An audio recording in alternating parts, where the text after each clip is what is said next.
militaire sur ce plateau pour analyser les autres instants de cette fête après les analyses des contributions de nos experts ce matin dans ce tout premier panel des civils. Vous l'avez remarqué, cette fois nous allons commenter le défilé militaire, mais avant le dépôt de gerbes et tous les actes de cette parade annuelle que nous offrent les hommes en uniforme.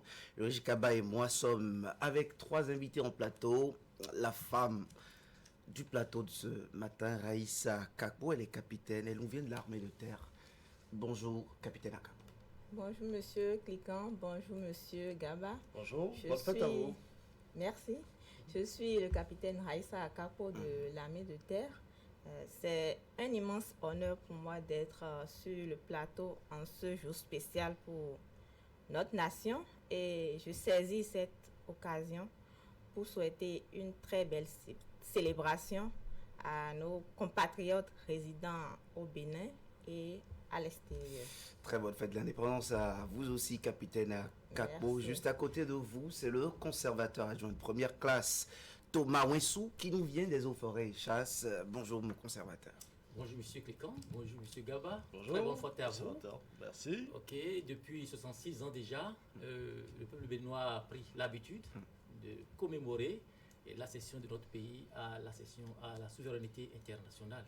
Et comme vous le savez, les forces de défense et de sécurité prennent une part importante aux festivités.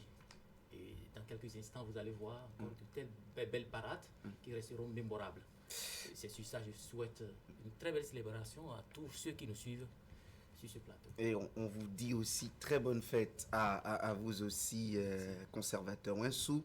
En face, il est en blanc, il nous vient de la Marine nationale, vous le comprenez très bien. C'est le capitaine de corvette Mathieu Patinvo. Bonjour, commandant. Bonjour, chers journalistes. Bonjour. Oui, permettez-moi, en ce jour de fierté et de mémoire, où nous célébrons la liberté, l'unité et la grandeur de notre pays, le Bénin, que je souhaite bonne fête à nos compatriotes, à nos téléspectateurs. Bonne fête à tout le monde. Bonne fête à vous également, capitaine de corvette. Merci d'avoir accepté notre invitation, chers officiers de presse, et d'être avec nous dans cette matinée pour décrypter le défilé militaire de ce 1er août. Déjà, on va en parler. On va parler de sa symbolique. Mais avant, quand on a les uniformes qui sont les vôtres, les galons que vous avez à vos épaules et qu'on est 1er août au Bénin, comment on se sent? On se sent énormément fier. Énormément fier d'être au service de la République, parce que comme vous le savez, les forces de défense et de sécurité sont un bouclier pour la paix et la sécurité nationale. Capitaine Akapo? Oui, chaque 1er août, depuis le 1er août 1960, nous célébrons notre accession à la souveraineté internationale. Et cette fête, elle n'est pas que pour les forces de défense et de sécurité. Entendez par forces de défense et de sécurité les forces militaires et les forces paramilitaires, c'est-à-dire les forces paramilitaires qui sont composées de des douanes plutôt, des eaux, forêts et chasses, de la police républicaine et les forces armées béninoises qui sont composées de l'armée de l'air, la marine nationale, l'armée de terre et la garde nationale. Toutes ces composantes, ensemble, avec la population, célèbre chaque année cette occasion. Et pour les forces de défense et de sécurité en particulier, c'est un moment de grande fierté. C'est un moment où nous communions avec la population et c'est un moment où nous renouvelons notre engagement à défendre la patrie jusqu'au sacrifice suprême. Un jour de gloire alors, capitaine de corvette Patinvo. Oui, c'est un jour de gloire. Le 1er août, vous savez, depuis 1960, nous définons chaque 1er août, c'est pour pouvoir marquer cet événement. Et non seulement cela, il faut aussi dire que si vous savez faire quelque chose, si vous avez un talent et que vous ne montrez pas, personne ne le saura. Donc c'est un moment pour nous de montrer à la population, au peuple béninois, notre professionnalisme et de renouveler aussi notre serment le serment de servir ce pays jusqu'au sacrifice suprême. Une fois encore, bonne fête à nos compatriotes et aux téléspectateurs. Justement, je vais rester avec vous pour qu'on aille un peu plus dans le fond. Le défilé, cette parade, c'est une banalité, c'est une routine où il y a une symbolique précise à comprendre de ces pas feutrés que les militaires et les paramilitaires avancent tous les 1er août au Bénin. Et cette tradition, on l'avoue, elle n'est pas que béninoise. Dans le monde entier, jour de fête nationale, c'est un moment de défilé militaire. Oui, le défilé militaire, c'est un indicateur pour identifier un militaire. Je peux vous dire que quand vous êtes dans un camp militaire, le premier indicateur, c'est le pas qu'à danser. Donc, si vous devez vous déplacer d'un bâtiment A à un bâtiment B, vous devez marcher au pas qu'à danser. Et c'est ce que nous faisons. Cela fait que pour pouvoir donner le résultat que vous verrez tout à l'heure, et nous nous entraînons presque tous les jours. Nous nous entraînons au niveau des unités et à l'approche, même du 1er août, nous nous entraînons au niveau des états-majors. Et à la fin, on réserve une dizaine de jours pour pouvoir faire ce que nous appelons cohésion. Et c'est d'ailleurs cela qui montre les résultats que nous aurons le jour J. Oui.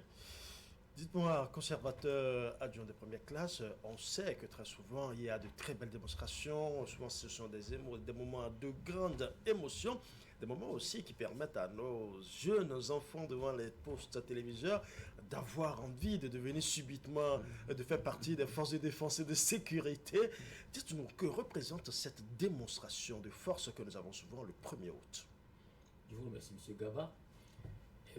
Les parades sont le clou même de la fête, parce que on se prépare, tout est calé, régulé, articulé pour que on donne le maximum d'émotions, soulève les vagues d'émotions, d'allégresse, parce que c'est la fête nationale. Nous le faisons parce que la République, c'est ce que nous avons de plus cher. Nous le faisons parce que, à travers les parades, vous allez entendre les rythmes, les chansons qui nous rappellent la gloire de nos aïeux, de par le passé, la détermination à défendre la patrie. Nous faisons tout ceci pour pouvoir transmettre ces valeurs-là. C'est des valeurs fondamentales de la nation. Voilà pourquoi c'est très cher pour nous, ce jour-ci. Pour ne rien rater, on se prépare en conséquence. Ouais. Capitaine Akakpo, on sait que très souvent quand on parle de l'armée, on imagine tout de suite la force, la violence, la vigueur, mais il y a beaucoup de femmes parmi les forces de défense et de sécurité, et d'ailleurs nous allons voir plusieurs détachements de femmes passer tout à l'heure parce que nous avons fait un tour pendant les exercices de cohésion où nous avons vu beaucoup de détachements de femmes qui sont déjà prévus pour cette parade de ce samedi. Et dites-nous, quand vous êtes femme à l'intérieur, parmi les membres des forces de défense et de sécurité, on sait que d'habitude vous faites les mêmes formations a priori. Oui, est-ce que ce n'est pas trop compliqué?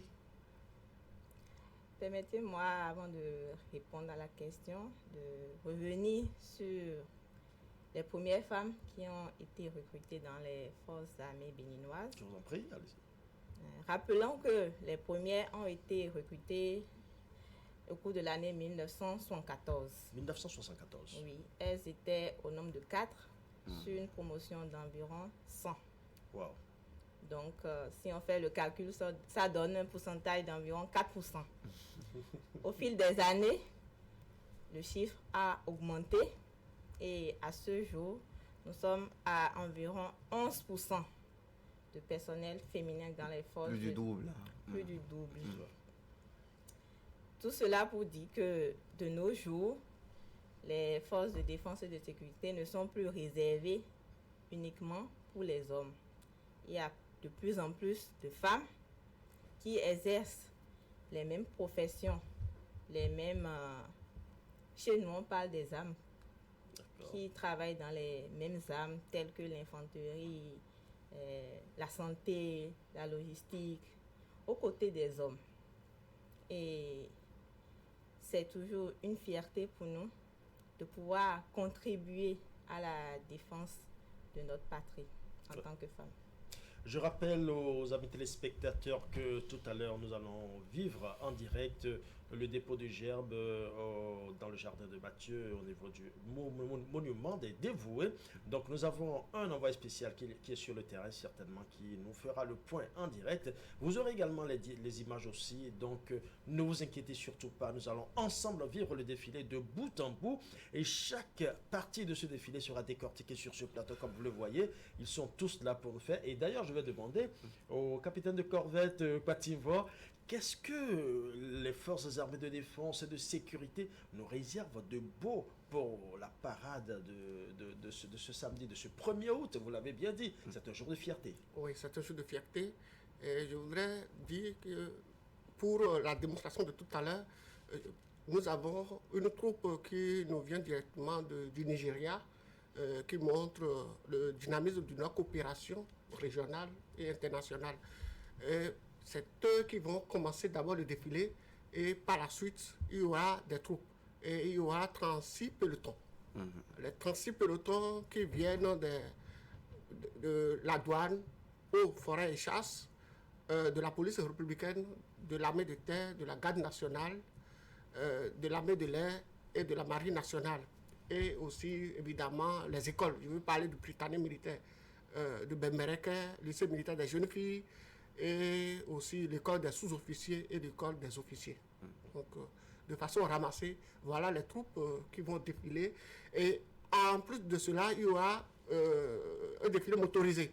Motorisé, c'est l'armée de terre qui défile avec 47 véhicules blindés. C'est juste un échantillon. Et il y aura aussi défilé de 4 embarcations. 4 embarcations de la Marine nationale qui seront traitées par des véhicules. Tout ce que vous verrez concernant le matériel, c'est juste un échantillon de ce que nous avons comme matériel. Donc c'est le moment de remercier le chef de l'État et son gouvernement et le haut commandement militaire pour les efforts consentis pour nous permettre quand même d'avoir le matériel pour accomplir les missions qui nous sont dévolues. Ouais. Je reste avec vous, capitaine de corvette. On sait que ces dernières années ont été marquées par de profondes réformes structurelles au sein des forces de défense et de sécurité. Est-ce que vous pouvez nous en parler un peu, que ce soit au niveau de la douane, de l'armée de terre, des eaux, forêts et chasse et d'autres, et en général les 7 composantes des FDS? Oui, mais il y a eu la première réforme, c'est surtout concernant la fusion de l'Est-Police nationale et de l'Est-Gendarmerie nationale oui, pour donner naissance à ce que nous appelons aujourd'hui la police républicaine. Mais en dehors de ça, à la marine, par exemple, nous n'avions pas ce que nous appelons aujourd'hui la préfecture maritime. Et la préfecture maritime qui est commandée par un contre-amiral que nous appelons le préfet maritime, qui est le dépositaire de l'autorité de l'État en mer. Et c'est lui qui coordonne les administrations dont les missions et les attributions s'exercent en mer. Et ces administrations, nous pouvons citer la Marine nationale, je commence par la Marine nationale, l'armée de l'air, la douane, la police républicaine, le ministère de la Justice, le ministère des Affaires étrangères, la direction des pêches, j'en passe. Donc, voilà les réformes que nous avons. Et il faut dire à la préfecture maritime, nous avons acquis un centre de détection. Nous avons un centre de détection qui est hébergé à la préfecture maritime qui nous permet de visualiser notre façade maritime. Il faut dire, c'est une chance pour le Bénin d'avoir une façade maritime parce que cette chance n'est pas donnée à tous les pays. Donc, nous avons une façade maritime qui part de Ilako jusqu'à Sebekake et nous protégeons aussi notre zone économique exclusive, donc qui part de la ligne de base jusqu'à 200 nautiques. C'est ça que nous appelons zone économique exclusive. Oui, là, quand vous parlez de 200 nautiques, c'est un peu trop technique pour nous qui ne sommes pas de l'armée. Quand on parle de 200 nautiques, ça fait à peu près l'équivalence de combien de kilomètres?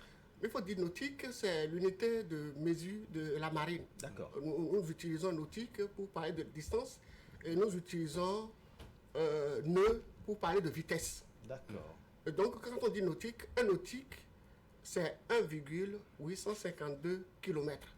Donc, nous arrondissons cela à 2. Donc, quand nous disons 200 nautiques, il faut s'entendre par là, vous pouvez multiplier par 2, c'est un peu moins de 400 km. Donc, voilà.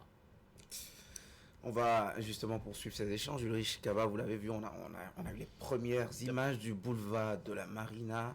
On a vu des pelotons en place, on a vu les hommes en uniforme. On a vu aussi, là, la tribune officielle, les députés. Bon, je vois une sénatrice, l'ancienne ministre Adiatou Matisse, qui salue les parlementaires, le président du groupe parlementaire Bloc républicain, le président de la commission des lois Ordenada Dati, le président du groupe parlementaire Union progressiste Le Renouveau et le sénateur Sakalafia à côté. Ce sont c'est le Parlement en général. Ah oui, le Parlement avec les membres des deux assemblées des chambres, qui constituent aujourd'hui le Parlement béninois, l'Assemblée nationale, la traditionnelle que nous connaissons, justement le sénateur Emmanuel Tiando qui reçoit également les salutations de sa collègue, justement un Parlement qui est aujourd'hui bicaméral et qui est fait de l'Assemblée nationale et du Sénat. Justement, revenons avant de commenter les images sur place au niveau du boulevard de la Marina, revenons au thème de cette année, de ce défilé que nous allons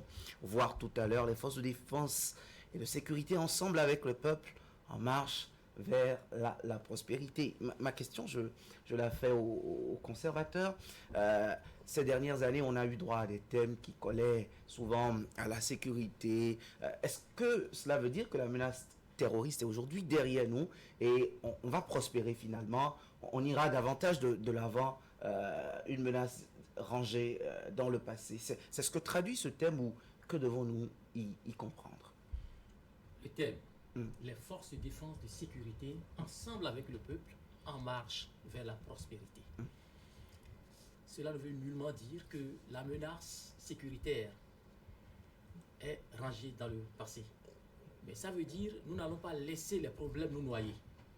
Nous ferons face aux défis sécuritaires tout en visant la marche pour la prospérité du pays. Les menaces terroristes aujourd'hui, il faut noter qu'il y a une montée en puissance de nos forces sur le front et que le thème rend compte du dynamisme. Là-bas, on voit le chef de l'État qui descend de son véhicule et qui salue le mouvement militaire. Actuellement, il est au jardin, il est au niveau du jardin de Mathieu. Au niveau du monument aux dévoués, c'est naturellement le temps du dépôt de gerbes pendant qu'il sonne 9h30. Voilà, nous allons très rapidement permettre aux téléspectateurs de suivre cette séquence avant de revenir en plateau et vivre à l'ensemble de ces éléments-là, de sorte à mieux les décortiquer, puisque nous sommes avec les éléments des forces de défense et de sécurité, nous pouvons mieux l'expliquer.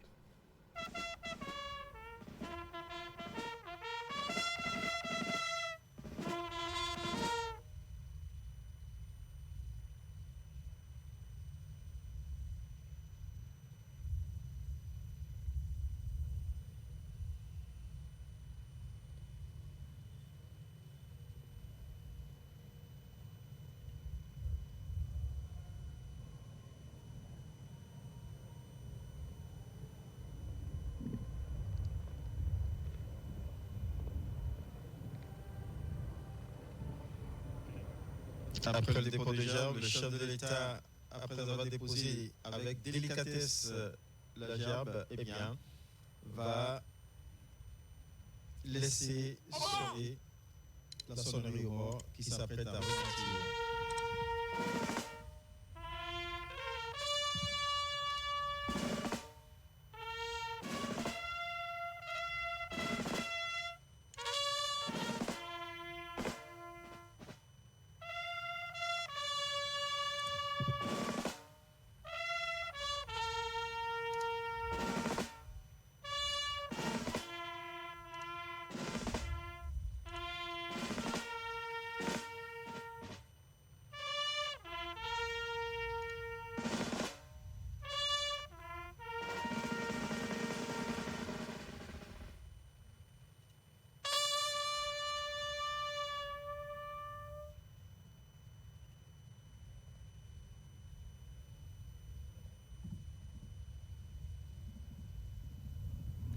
Le moment est solennel.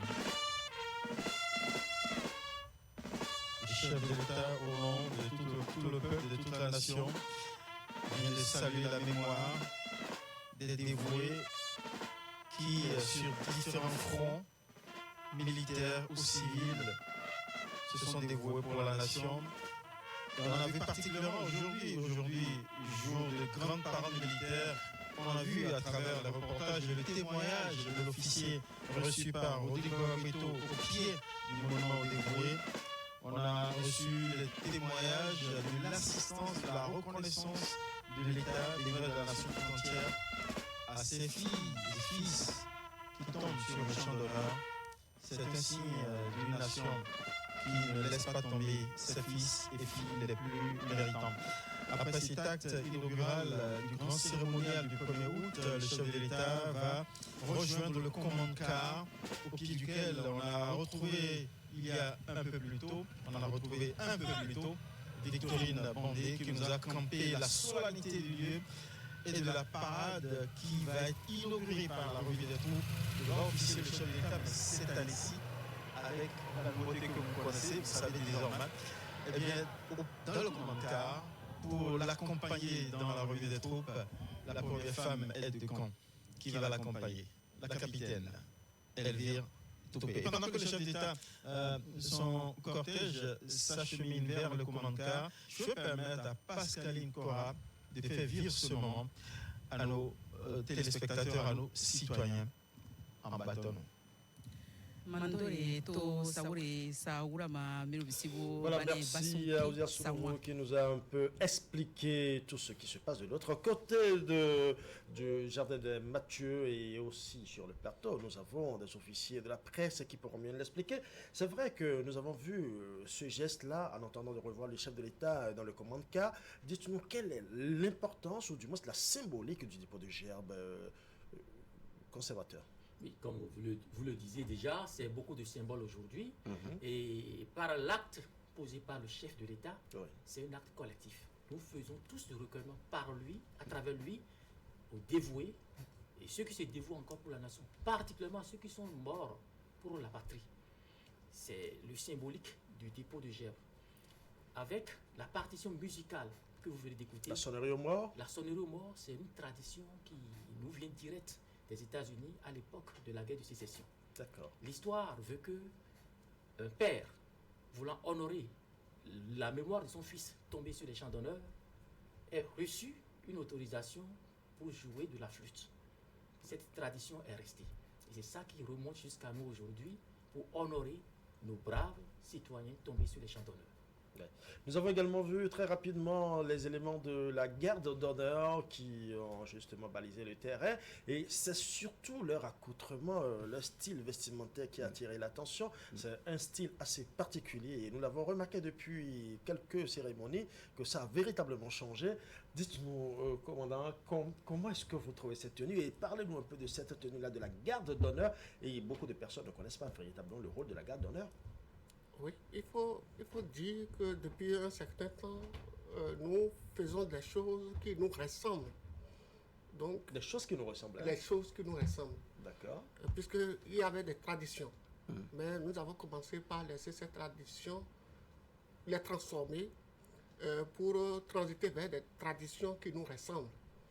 Je parlais de... mon collègue parlait, mon camarade parlait par exemple de sonnerie aux morts.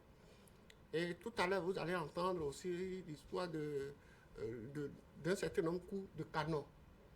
Avant, c'est une tradition, par exemple, de la marine. De la marine qui veut qu'un navire qui arrive dans un port vide son chargeur pour dire « je suis venu en paix ». Je suis venu en paix et il fait 7 coups de canon. Mais le pays hôte répond par 21 coups de canon, à raison de 3 coups par coup pour le visiteur. Et donc cela fait que jusqu'à un moment donné, on faisait 21 coups de canon et cette tradition est restée. Mais maintenant, nous avons adopté une tradition qui est propre à nous et nous faisons maintenant 12 coups de canon. Pour symboliser quoi? Nos 12 départements ou quoi? Pour symboliser nos 12 départements. Donc ça, c'est quelque chose qui nous ressemble. Garde d'honneur, c'est eux qui rendent honneur au président et nous avons des habits des tenues militaires que nous portions avant. Mais pour pouvoir faire des choses qui nous ressemblent, nous avons changé leur coiffure par gobi. Gobi Qui est une coiffe traditionnelle d'une partie du sud du Bénin. Du Bénin, pour dire c'est ce que nous portons les jours de fête, comme le 1er août. Notre culture. C'est dans notre culture. Nous faisons des choses pour pouvoir ramener notre culture au centre de nos décisions et de ce que nous faisons tous les jours. Capitaine Akapo, quoi dire de nouveau sur la symbolique du dépôt de gerbes, la sonnerie aux morts, la garde d'honneur et ces questions qui ont été évoquées par vos camarades il y a quelques instants? Comme mes collègues l'ont dit tout à l'heure, le dépôt de gerbes, c'est une cérémonie au cours de laquelle le président de la République, au nom de toute la nation, envoie une pensée collective en la mémoire des enfants du Bénin qui se sont battus pour la cause de la patrie et qui ne sont plus avec nous aujourd'hui. Donc c'est un moment pour les honorer et leur rendre hommage. Le président de la République ne le fait pas uniquement en son nom, mais il le fait au nom de toute la nation béninoise. Et au cours de cette cérémonie, la sonnerie aux morts est jouée. Et cette sonnerie est déjà bien expliquée par mon collègue à côté. C'est ce que je peux dire. Oui, est-ce que pendant que l'on fait le dépôt de gerbes avec la sonnerie aux morts, est-ce qu'il vous arrive très souvent de penser à vos frères d'armes qui sont tombés au front, ne serait-ce que quand nous parlons de l'opération Mirador et le terrorisme, ce grand fléau qui est en train de décimer une bonne partie de notre population dans la partie septentrionale du pays? Est-ce qu'il vous arrive souvent de revivre certaines choses douloureuses ou peut-être joie, parce que c'est un jour de fête, hein? Oui, bien sûr, nous n'oublions pas nos frères parce que nous en avons qui sont partis dans cette lutte. Et c'est pour moi l'occasion de présenter une fois encore mes condoléances aux familles éplorées, aux familles qui ont perdu leurs enfants, leurs frères, leurs pères dans cette lutte qui est commune et qui ont sacrifié leur vie pour la défense du territoire national, et nous pourrons assurer ces familles que le sacrifice de leurs enfants ne sera pas vain. Ouais. Mon conservateur adjoint Ouessou, on sait que le discours, le message du chef de l'État à la nation a beaucoup plus mis l'accent sur ce sacrifice des forces de défense et de sécurité. Vous l'avez suivi tout à l'heure, même avant de vous installer sur ce plateau. Vous avez vu que le chef de l'État a tailler la part belle aux forces de défense et de sécurité et surtout aux familles de ces personnes, de ces hommes et femmes qui ont perdu la vie en protégeant la patrie. Qu'est-ce que ça vous fait de suivre ce message du chef de l'État? Le message du chef de l'État adressé à la nation en faisant une pensée spéciale aux forces de défense et de sécurité, surtout pour ceux des nôtres qui sont tombés sur le champ d'honneur, remonte énormément le moral. Et ce n'est pas seulement des paroles. Si l'on se réfère aux actes que posent les dirigeants depuis quelques années à l'endroit des forces de défense et de sécurité dans leur mission républicaine, cela se traduit aisément. Ce n'est pas seulement des mots en l'air. Parce que vous aviez parlé tout à l'heure de la structuration de nos différentes forces. Oui. Ça se traduit aussi par les équipements. Les aéronefs dont nous sommes dotés, et les équipements de protection individuelle, de même que des formations. La relecture des tests pour revoir les conditions, les avantages, afin de motiver davantage la troupe. Ce n'est pas seulement que des mots qu'il nous adresse, mais nous savons déjà qu'il porte la lutte dans son cœur. Oui. Avant de parler d'équipement, on sait que dans un instant, nous allons retrouver le chef de l'État dans son commande-car. Il fera la revue des troupes. Quel est le sens réel de cette revue de troupes? La revue de troupes, que vous allez voir tout à l'heure, Oui. est la poursuite de l'autorité qui veut apprécier l'allégeance de la troupe à la République. D'accord. C'est ça qui fait qu'il marche avec solarité, il circule avec solarité, aux côtés du chef d'état-major général, qui lui est chargé de traduire ses orientations en ordre opérationnel au sein des forces. Vous les voyez, vous les verrez ensemble. Et après, juste la revue va s'installer et l'inverse va se produire. C'est l'inverse que nous appelons défilé. L'autorité est là, installée, et la troupe défile, la troupe est en mouvement. D'accord. Voilà. L'autorité défile devant les forces et après les forces défilent devant l'autorité. L'autorité fait la revue, mais les troupes défilent. D'accord. Voilà. Eh bien, capitaine de corvette Pativor, l'allégeance des forces de défense et de sécurité au chef suprême des armées, ça aussi c'est un symbole du 1er août. Oui, puisque il faut toujours renouveler son allégeance, il faut toujours renouveler le serment pour dire nous sommes toujours prêts à servir le pays, à servir ce pays jusqu'au sacrifice suprême. Il faut toujours, quand l'occasion se présente, il faut toujours le renouveler. Et quand le chef de l'État passe en revue la troupe, c'est pour voir leur niveau de préparation. Et la troupe aussi renouvelle une manière pour renouveler et son serment pour dire nous sommes prêts, nous sommes toujours aguerris pour défendre ce pays jusqu'au sacrifice suprême. Ce 1er août 2026 est particulier à un certain point de vue. Il intervient après les événements du 7 décembre dernier. Les forces armées béninoises sont toujours loyales. Hein. Le 7 décembre est derrière nous. Ça, ils vont le montrer encore tout à l'heure, n'est-ce pas? Concernant l'événement du 7 décembre, c'est une affaire au niveau de la justice. Je n'aimerais pas qu'on opine là-dessus. C'est clair. Oui. Mais nous sommes toujours prêts. Nous renouvelons notre allégeance au président de la République et nous renouvelons notre engagement au peuple béninois pour toujours servir ce peuple qui nous a tout donné. Le conservateur Ouansou a parlé tout à l'heure justement de la logistique et aussi des moyens. Très rapidement, il en a parlé. Nous allons justement en parler. Et comment l'État béninois a-t-il aujourd'hui renforcé les capacités opérationnelles et logistiques et aussi technologiques? Parce qu'aujourd'hui, il faut beaucoup plus être technologique sur le terrain pour les renseignements, bien évidemment. Comment l'État a-t-il renforcé tout ceci au sein des unités pour rendre les forces de défense et de sécurité plus opérationnelles avec un rendement optimum? Je peux dire que nous avons tout. Nous avons tout pour faire le job. Tout. Oui, nous avons tout pour Absolument tout. Oui, pour faire le job. Et quand nous prenons les eaux forêts et chasse, ils sont dotés des drones de dernière génération pour pouvoir visualiser et surveiller le faune et flore.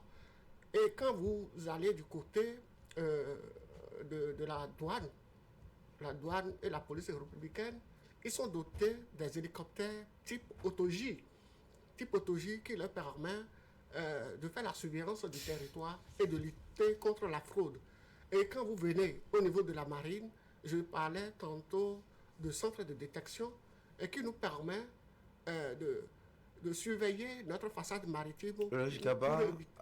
Nous voyons le chef de l'État à bord du command car aux côtés du chef d'état-major général, justement. C'est ce dont nous parlaient les officiers il y a quelques instants. Exactement. Là, nous avons le président de la République en command car. Voilà, il est juste à côté de lui. Il y a le chef d'état-major général des forces armées béninoises, le général Baguidi, qui est à ses côtés. Donc, c'est une manière, comme l'ont dit les officiers sur le plateau, c'est une manière de revoir, de passer en revue les troupes et aussi de s'assurer de l'allégeance des forces de défense et de sécurité à la nation. Vous voyez, là, il est encore au niveau de ceux qui vont défiler tout à l'heure. Là, nous avons l'équipement motorisé, je crois. Et nous allons laisser la capitaine Raissa Akakpo mieux nous expliquer les petits détails que nous ne maîtrisons pas. Et là, je vois très rapidement, puisque je parle à une dame, je vois très rapidement la capitaine Elvire Toupé, qui est bien installée. Là, qu'est-ce que ça vous fait, vous, chef de l'État, capitaine Raissa Akakpo, de voir aujourd'hui l'aide de camp du président de la République, Elvire Toupé, également capitaine comme vous, qui est aujourd'hui aux premières loges? Le capitaine Toupé, comme je peux le dire ainsi, tout le monde sait qu'elle vient du lycée militaire de jeunes filles. Comme vous d'ailleurs. Comme moi d'ailleurs. Ben voilà. Comme moi d'ailleurs. Et c'est une fierté de l'avoir à cette place aujourd'hui. Rappelons que le lycée militaire de jeunes filles Général Mathieu Kérékou et le Britannique militaire de Bembereke sont des écoles qui forment des élites de la nation. Cela se traduit déjà par le mode de recrutement des élèves dans cette école. Et cette école forme des enfants dans des conditions de réussite académique. Et cela aussi se traduit par les résultats des enfants lors des examens nationaux. Nous avons aussi une formation qui est axée sur la formation militaire. Je peux l'appeler une initiation à la vie militaire. Et au cours de cette initiation, nous recevons des cours militaires qui vont jusqu'au tir à des armes en dotation dans nos forces de défense et de sécurité. Wow. Et cette formation est axée surtout sur la discipline. Comme notre règlement de discipline générale le dit, la discipline est la force principale des armées. Donc, la discipline est de rigueur dans ces deux écoles. C'est ce qui fait qu'à l'issue de ces écoles, les enfants, les jeunes gens, je dirais, opèrent le choix de faire une carrière civile ou militaire. C'est à l'issue de cela que le capitaine Toupé, que vous voyez là, a opéré le choix de servir la nation en s'incorporant dans les forces armées béninoises. Et aujourd'hui, grâce à son travail, à son dévouement, on la voit aux côtés du président de la République en tant qu'aide de camp. Une fierté pour vous, parce que vous l'avez dit tout à l'heure, vous êtes à peine à combien 11% ou 13% de femmes 11% de femmes incorporées aujourd'hui. Et dans ces 11%, on a au moins une femme maintenant qui est juste aux côtés du chef de l'État. Est-ce que cela ne donne pas un peu plus d'encouragement à toutes ces filles qui nous suivent en ce moment, qui veulent aussi un jour peut-être faire partie des forces de défense et de sécurité? Oui, c'est l'occasion d'encourager les parents à permettre à leurs enfants qui souhaitent, qui ont rempli les conditions pour aller dans ces écoles, de leur permettre d'y aller, parce que nous savons bien qu'il y a des parents, le moment venu, les enfants font tout, réussissent au concours, mais les parents disent non. Qu'est-ce qui peut justifier le refus? Bon, c'est des choix personnels, je ne peux pas faire une liste exhaustive des raisons ici, mais je profite de l'occasion pour demander une fois aux parents de laisser les enfants désireux de partir dans ces écoles, d'y aller, parce que, comme le disent certains, les enfants qui sortent de là-bas ont de l'avenir. Nous sommes destinés à réussir ici, je peux le dire ainsi. Un tout premier exercice sur le Ulrich Kaba pour Romuald Ouattara, président de la République du Bénin, investi le 24 mai dernier, qui aujourd'hui, au cours de son septennat, tient la toute première fête de l'indépendance en tant que président de la République et une toute première revue de troupes. Après les engins motorisés tout à l'heure, on a vu une série de pelotons que le chef de l'État a traversé en compagnie du chef suprême des armées. Et ils y vont posément, méthodiquement sur le boulevard de la Marina, et quelques coups de salut à toutes ces forces de défense et de sécurité qui sont, tout respect, saluant le passage du chef de l'État. Oui, son tout premier exercice, c'est vrai qu'il a vécu plusieurs fois en tant que ministre d'État aux côtés de son prédécesseur. Mais là, c'est lui qui est aux commandes actuellement et c'est son tout premier exercice du 1er août. Il officie actuellement en tant que chef suprême des forces armées béninoises, président de la République et chef du gouvernement. Donc vous venez, là, c'est carrément l'autorité plénipotentiaire qui est en train de faire la revue des troupes en ce moment. Donc là, il va continuer, il a fini la parade au niveau, disons, la revue des troupes au niveau des différents engins. Là, actuellement, c'est le personnel. Et après le personnel, certainement qu'il ira s'installer et le défilé va véritablement prendre corps. Et avant de lui permettre de s'installer, j'aimerais rapidement demander à nos officiers de presse sur le plateau. C'est vrai qu'il y a des campagnes de recrutement exceptionnelles au profit de l'armée et de la police qui s'ont multipliées cette année. Comment s'assure-t-on de la qualité de la formation et surtout de la discipline tout en observant le flux important de jeunes recrues? Capitaine de corvette. Oui, merci beaucoup, M. Gaba. Il faut dire que le recrutement, ce sont des besoins qu'expriment les entités des forces de défense et de sécurité. Et c'est un concours ouvert à tous les enfants qui remplissent les conditions prescrites. Majeur quand même. Oui, majeur. Au-delà de 18 ans.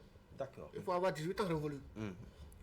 Quand vous remplissez les conditions, vous postulez à ce concours. Je prends par exemple le cas de l'armée.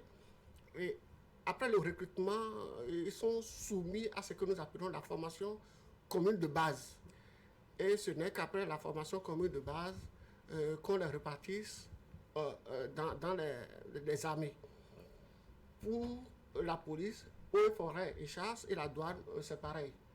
Eux autres, ils font le concours, le nombre indiqué, et on sélectionne, si c'est 150 ou bien 300, on sélectionne les 300 méritants qui sont envoyés dans les écoles pour pouvoir être formés. Et quand je reviens sur le cas de l'armée, ceux qui sont recrutés après la formation commune de base, par exemple pour aller servir à la marine, nous faisons encore un test à l'interne pour sélectionner ceux-là qui sont aptes pour servir à la marine. Et ceux-là sont envoyés encore dans un centre que nous appelons Centre d'instruction navale, CIN, pour subir une autre formation. Et ce n'est qu'après cette formation qui peut être déployée sur les navires. Donc je profite de cette occasion pour lancer un appel à tous parents et aux jeunes frères, aux jeunes gens qui remplissent les conditions de s'inscrire pour les prochains tests de recrutement pour tous ceux qui désirent servir à l'armée de l'air ou à la marine, puisque c'est un passage rendu obligatoire avant de servir dans les deux entités. Ouais. Vous avez parlé tantôt de conditions. Nous allons rapidement, avant de vous poser la question, nous allons rapidement suivre l'hymne national. Parce que le chef de l'État qui est descendu de son commode car accueilli par le directeur général du protocole d'État et des conférences. Et comme vous l'avez dit, c'est l'hymne national. Ouais.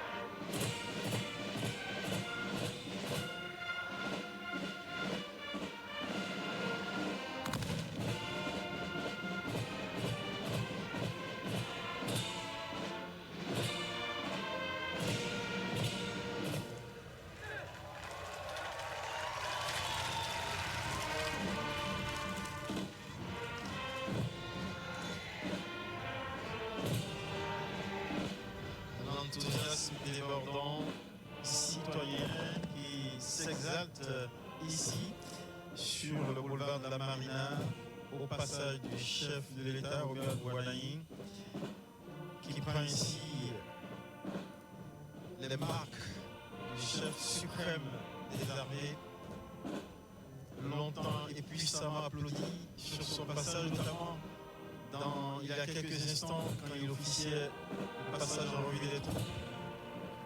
Et pendant qu'il s'approche de la tribune officielle pour rejoindre ses invités spéciaux, il va s'arrêter devant le commandant des troupes, cher capitaine Tolo.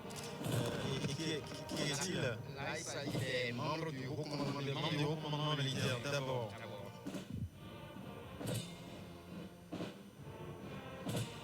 Présenté par le chef d'état-major général. Et dont la tunique ou la veste me paraît spéciale. On a l'habitude de voir dans cette veste, à cette couleur-là. C'est une tenue d'apparat. Elle est assez récente d'ailleurs. Entièrement confectionnée au Bénin. Ah, ça c'est aussi une bonne nouvelle et une fierté. Un regard vers la zone industrielle. Le droit industriel en émergence au Bénin.